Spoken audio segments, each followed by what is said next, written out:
তোমার মস্তিষ্ক কখনো থামবে না ভাবার। ভাবো তাহলে কি হতে পারে। মিনিট 1, চিন্তাগুলো এক টানা জমতে থাকে, মন ছিন্ন হয়ে যায়, মনোযোগ হারায়। ঘন্টা 1, সব শব্দ, স্মৃতি আর ভয় একসাথে ঘুরতে থাকে, কিছুই ফিল্টার করা যায় না। ঘন্টা 6, মাথা ব্যথায় ভরে যায়, 1 সেকেন্ডও বিশ্রাম নেই, নিক ক্রমে ঢুকে আসে। 1, ঘুম অসম্ভব, শরীর ক্লান্ত কিন্তু মন চিৎকার করে জাগ্রত। 3, হ্যালুসিনেশন বাস্তবতার সঙ্গে মিশে যায়, বুঝতে পারছো কি সত্য কি কল্পনা।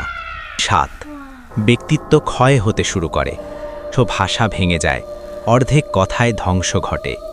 14, সম্পূর্ণ মানসিক ভাঙন, কোনো বতা নেই, কোনো পালানোর পথ নেই, নিয়ন্ত্রণ নেই। মস্তিষ্ক নিজের মধ্যে দগ্ধ হয়ে যায়, শুধুই চিন্তাই অবশিষ্ট থাকে।